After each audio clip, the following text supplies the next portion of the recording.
di la jaajëfal bu baax a baax Cheikh Tidiane Kandé di jaajëfal ku mel ni Ahmed Seck mbégte ak bànneex rek laay am saa chaque fois rek di partager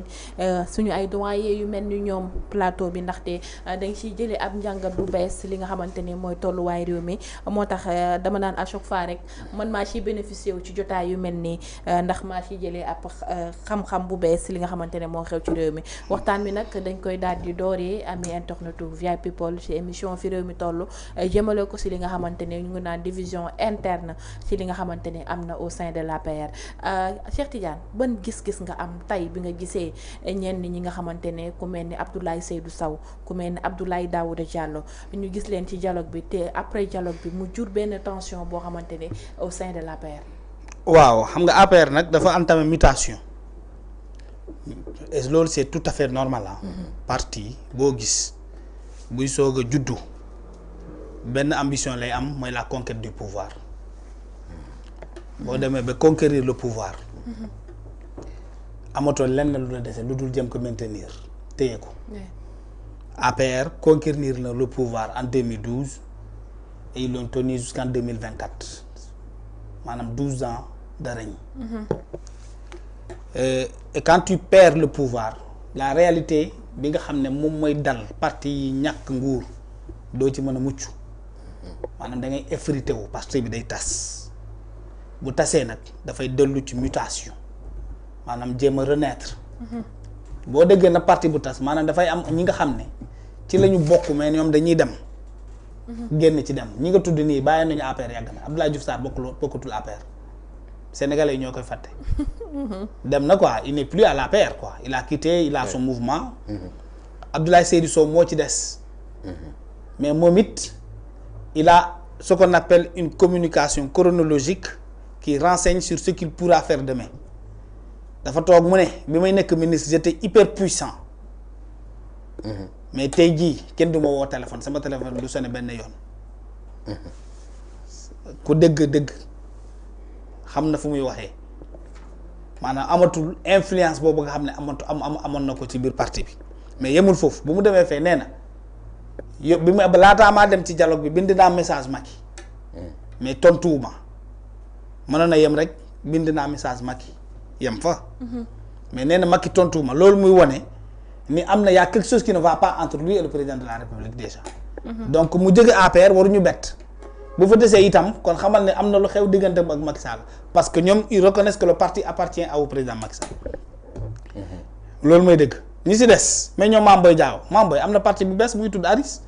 mënul am parti Aris bokk APR loolu mënatul nekk c'est ça la vérité keneen ki Aly Ngouille Ndiaye quitté na APR depuis trop longtemps lui aussi il a un mouvement mais ceux qui sont restés dans le parti ils sont dans le parti ils sont à l'APR et ils se battent à l'intérieur de l'APR pour la survie du parti pour sa renaissance pour sa mutation consolidante pour mu gën a taxaw mu dëgër et le parti aussi n'a pas eu que des sorties am na ay nit ñu bees yu dugg. c'est vrai. je connais le doyen Moustapha Gueye je pense que invité ngeen ko fii. Moustapha Gueye c'est après la chute de l'APR qu'il est allé acheter la carte de l'APR. même Hamidou Anne. mais Hamidou Anne aussi il est venu. et booy la boo xam ne dafa ñëw rek. am doole ci parti bi bokk am dayoo parce que dans les partis politiques aussi. ñaar la da ngay am xam-xam. da ngay am disponibilité.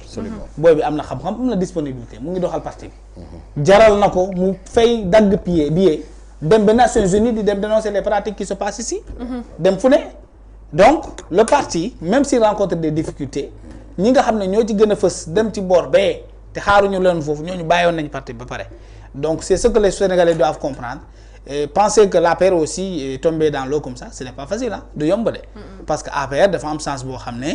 ils ont un leader boo xam ne il est estimé il est aimé c'est la chance que Abdoulaye Wade avait avec le PDS maintenant la seule différence c'est Abdoulaye Wade est vieux Macky Sall n'est pas encore vieux. Macky il pourrait revenir se battre sur le terrain mener campagne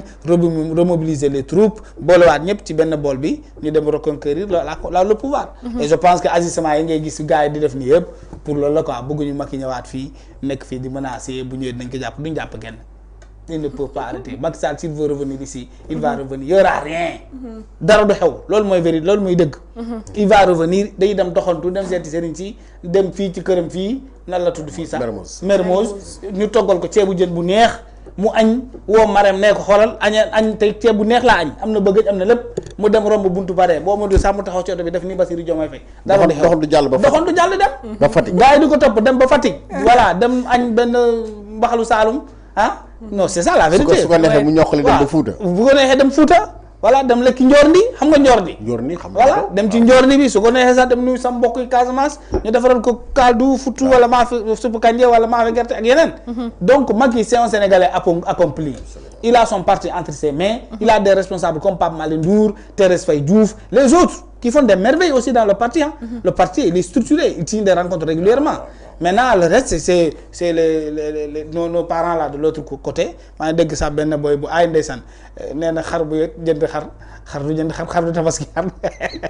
nee na xar du tabaski Ameth Ndoye moo ko doon wax Ameth Ndoye nee na xar yi la ñuy sëddale ay xar bu ndeysaan ay waay Ameth mën na tooñ nag moom it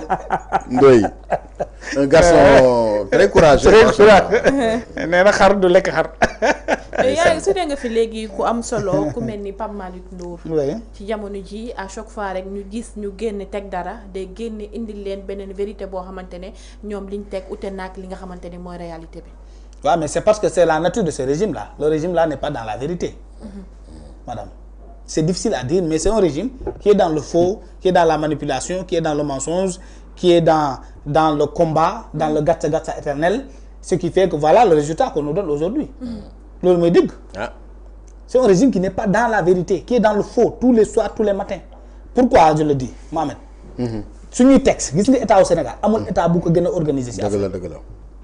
amul état bu ko gën a organiser bu ko gën a structurer bu ko gën a dëgër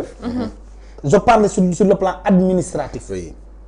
nga suñu état bii nii boo ci jëlee 100 francs ci ministère wala ci direction pour mu jot ci sa loxo fu muy jaar dafay bari on connaît comment ça passe même carburant pour nga jot ci carburant lu ñuy woowee carburant donc benn chèque de 150 000 wala benn ticket la sax lañu lay jox parce qu'ils sont déjà en partenariat avec les services qui vendent du carburant pour bañ a def publicité yaa ngi dégg pour nga jot ci ticket boobu ticket ñu bindal la ci 100 litres billaahi di nga daw ba sa bopp bi toj da ngay daw ba sa bopp bi toj ci loo xam ne sa droit la parce que c'est lié à tes responsabilités et à ta fonction pour nga jot ci carburant kese dañuy wax lu leer day jaar DAGE secrétariat assistant DAGE direction ministre du mu tudd ministre cabinet ministériel fépp lay jaar fépp balaa moo yegg ci say loxo yow balaa nga ca jot day fekk day sax yow pare nga ci sax sonn nga ci amatoo ci benn envie et on est en 2025 on va presque finir le deuxième trimestre de l'année 2025 ñoom ils sont venus au deuxième trimestre defe naa de l'année 2024 Macky Sall benn trimestre la utiliser woon ci l'année 2024 yow nga utiliser deuxième bi troisième bi quatrième bi l'année jeex na nga publier ñaar bu 2024 bi bu mujj ba tey publier au rapport jàpp sa toogaa dëgër bopp ça c'est du faux c'est fait dans le faux le premier rapport trimestriel de l'année 2024 2025 ba tey génnul tu es dans le faux parce que loolu dafa war a génn Sénégalais yi évaluer leen xam xaalis bu ñu leen voté budget bi fan ngeen ci toll bu dee lekkoo leen ci dara ñu xam ne lekkuñ ci dara bu dee nag dañu dajale def tontine xaalis yi réew mi di ko tontine parce que loolu la bu dee dañu dajale xaalis dépense woo leen ko parce que man jàpp ma ne ñoom ñoo ngi dépense xaalis ndax dëkk bi nu mu woowee nii nu mu méttee nii nu mu dëgëree këcc nii taxaw doon nag bougé wul yëngatuwul gëmoo man ne lu ñu voté woon ci suñu budget bi mu ngi dugg ci dëkk bi parce que bu duy duggoon ñu yëg ko man yëgu ma ko amee mi yëgu ko yow mi yëgu ko jaaykatu xar bi ci benn séerage fale yëgu ko parce que quand l'argent c'est des milliards bon Dieu il s'agit de milliards qui ont été votés bu dee recouvrir nañu ko dugal nañu ko ci marché bi kon nañu yëg ne sénégalais yi gisuñ ci seen bopp te sénégalais dañ cee war a gis seen bopp yëguñu ko te en jour non seulement il ne publie pas ce budget les rapports d'exécution trimestriels de cet argent-là qui a été mis entre leurs mains mais tous les jours il emprunte de l'argent en 5 mois 429 milliards nit leb ko madame en 15 mois yooyu la pas mal di wax loolu kese lay wax di révéler nit ñi lu ñuy leb ba pare ils nous disent que c'est le mais Mali xam nga Mali il ne contrôle même pas 5% de leur territoire national xam nga lu mu siy livre baa ngi nii elle bi dañ lay contrôler li si des yëpp ñeneen ñoo ko contrôler ay djihadistes ta capitale au Mali personne n'ose traverser le pays du nord au sud personne n'ose le faire ni le gouvernement ni les civils parce que les groupes armés sont là qui font leur dictat dëkk boobu moo lay lebal xaalis la grande démocratie comme le Sénégal. Ce peuple là de paix d'hommes de bien de géants tu prends tous tes champions tu les envoies en prison ensuite ngay dem di leb Mali di ñu décrédibiliser pas Malick Ndour loolu la wax di. loolu rek lay wax parce que nag c'est quelqu'un qui s'informe aussi. xam nga lu ñu leen di delloo xam nga fii leen daan toog gars yi nekk dans l'administration di leen woo di leen jox information yi les mêmes pratiques se font les gens sont à l'intérieur du système et donnent l'anti-système les informations. loolu kese la parce que pas Malick Ndour du IA xam nga du IA. intelligence artificielle donc mu am compétence di toog fii di wër ci Mayane Mohamed mii jëlee fay information jox ma te pas Malick Ndour nit la te man dégguma fenn fu mu amee relation ak keneen ki borom X. muy américain bi. xam nga loolu. le gars là ki moom moo Twitter. waaw di defar robot yi ak yooyu.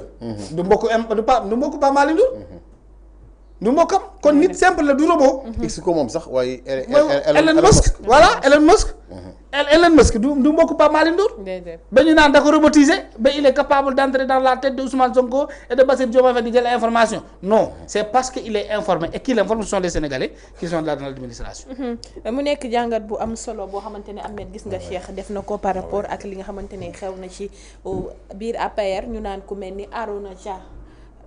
Harouna Dia affiché wu ak proximité ku mel ni suñu premier ministre Abdoulaye Daouda Diallo qui prend part au dialogue ku mel ni Abdoulaye Seydou Sow qui révèle que Macky Sall était au courant si li nga xamante ne demul dialogue bi ban gis-gis nga am tey si ñi nga xamante ne